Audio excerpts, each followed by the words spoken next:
In the same of chapter of Newton's laws of motion. Now let us take this example where M1 is 1 kg, that means this is 1 kg. M2 is 2 kg, M2 is 2 kg, 3 kg, 3 kg. Find the accelerations of M1, M2, and M3. So let us first find out these accelerations. Now, look at this system. You will see that considering this first pulley, let us say this pulley is A, and let us say this pulley is B. Considering pulley A, on one side there is 1 kg mass, on the other side there is total 2 plus 3, 5 kg mass. So it is obvious that pulley B will go, this pulley B will go down, and mass M1 will go upward. So let us consider the acceleration of M1. Let us consider the acceleration of M1 is A0. Acceleration with M1 is A0. And the tension here and the tension here is T. So obviously tension here is also T. So obviously tension here is T by 2 and tension here is T by 2. Fine. This acceleration of the mass M1 is A0. And now if you look at the pulley B, you will find that on the left-hand side, there is a 2 kg mass. On the right-hand side, there is a 3 kg mass. So it is obvious that M3 will come downward. Let us say it comes down with an acceleration A, and this goes upward with the same acceleration A. This acceleration A and A is so long as we are looking at pulley B only. So I think we should write here the acceleration of A1 is equal to A0 upward, and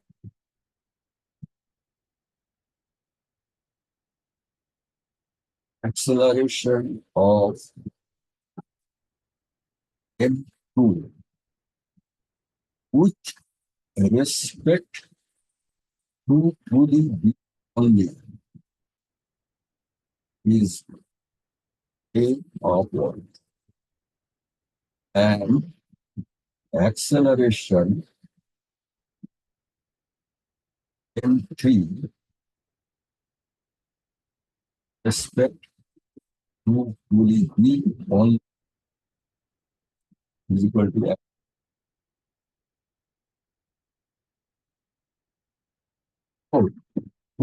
So this body M3 is going down with an acceleration A with respect to pulley B. But with respect to pulley A, it is also going downward with an acceleration A0. So total acceleration of M3. So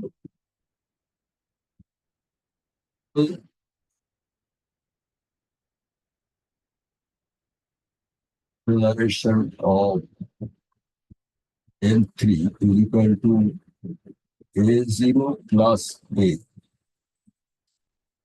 Acceleration of M3 is A0 plus A. And total acceleration and total, or you can also say absolute acceleration. Total acceleration of M2 is equal to the acceleration of M2 is equal to it has got a downward acceleration of A0 with respect to pulley A and a upward acceleration of A with respect to pulley B. So total acceleration of M2 is A minus A0 if we consider upward. Upward acceleration is A here and downward A0. So A minus A0 to be considered upward. And total acceleration of M3 is A plus A0, which is obviously downward. Right? Now let us write down the force equations from which we shall find out the solution. Now consider M1. Consider M1. Consider M1 only, then upward tension is T minus downward weight is 1 into N is 1 into G. This is equal to its mass 1 into A0, from where we get T is equal to G plus A0, and from there we get A2, and we get T by 2 will be equal to G plus A0 by 2, right? That we shall need actually little different later. So we get tension T equal to G plus A0. Now, consider the body M3. Consider the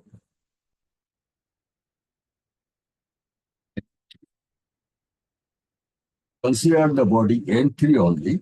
It has got a downward acceleration A, and downward force is 3G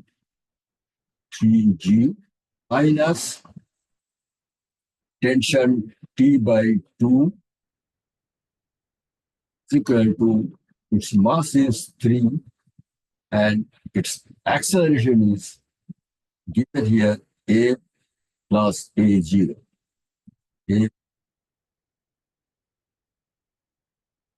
From there, we find 6G minus 2, 6 into A minus plus 6 into A, 6 into A. Let us say this is equation 2. And let us consider this equation as equation 1. Okay. Similarly, apply the force equation on the body M2. Clearly, M2, what do we get? It has got an upward acceleration, and upward acceleration is, upward force is T by 2. Upward force is T by 2 minus downward force is 2 kg multiplied by G is equal to its net upward acceleration is A minus A0. Its mass is 2. Net upward acceleration is A minus A0. From here we get T minus 4G is equal to 4A minus 4 A0. Let us say this is equation 2. Now, from equation 2, by using equation 1, we can eliminate T. Firstly, let us equate between equation 2 and 3. Let us write here from equation 2 and 3. From equation 2 and 3, 6G minus 4G is 2G, and minus T plus T will get cancelled because we are adding these two equations. Is equal to 6A plus 4A equal to 10A plus 2A0. From here we get G is equal to 5A plus A0. Also, equation 3, if you put the value of T from equation 1, from equation 1 and 3, we get, if you put the value of T here, is G by A, G plus A0, G plus A0 minus 4G equal to 4A minus 40, 4A minus 4A0. From here, we get finally 5A0 minus 4A equal to 3.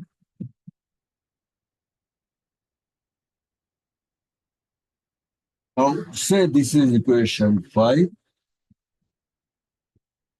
Say this was equation 4.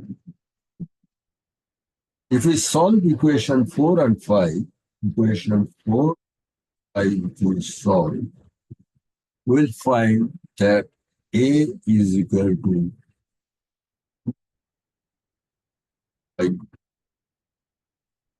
29. This deduction you can do at your home.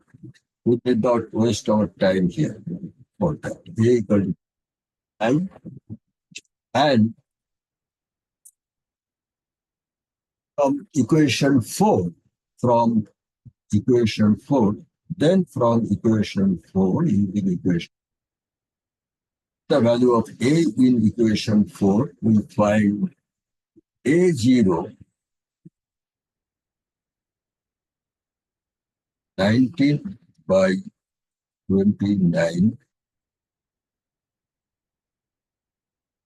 and A0 is the acceleration of M1. So acceleration of M1 is equal to 19G by 29. Acceleration of M2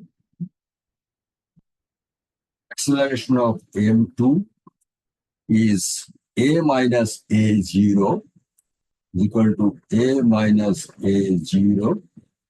A is 19 by 29 by A is 2G by 29.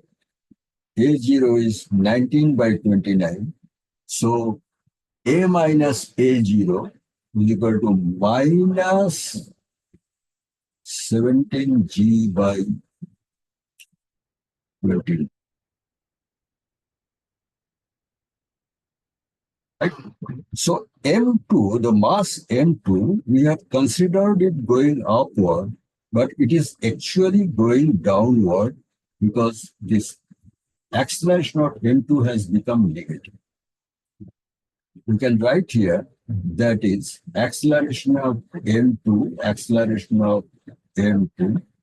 equal to 17G by 29 downward.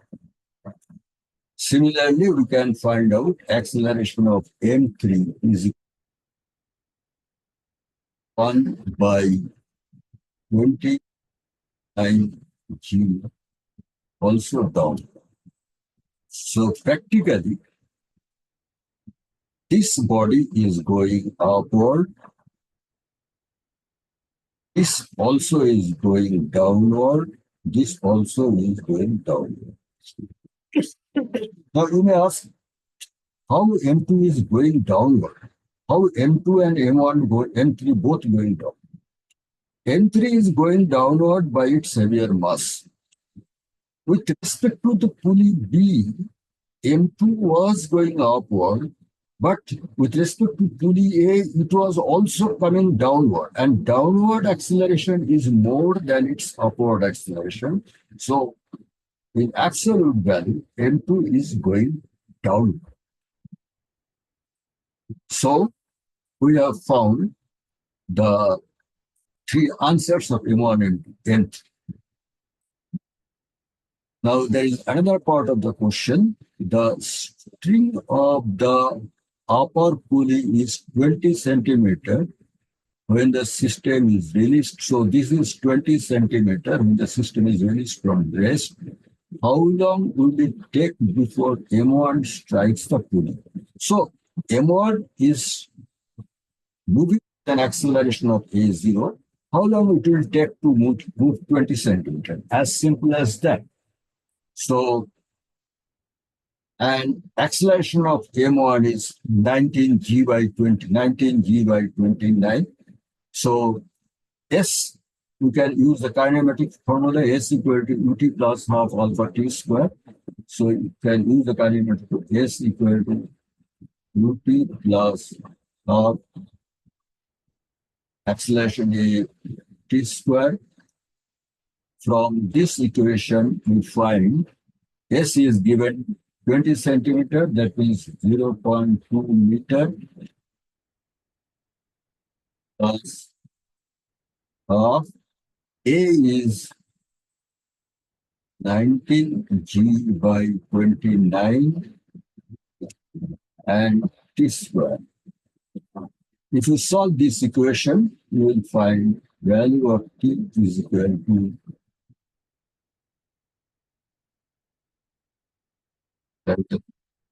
second. There is another part of the question. What should have been the mass M1 so that it remains at rest? Let us solve this part of the question. The body remains at rest. I think we can go to, okay, I think this much space will be enough for it. So, as what should be the mass M1 if it has to remain at rest? But what should be the mass M1 in place of 1 kg so that it doesn't go upward or down? Right? In that case,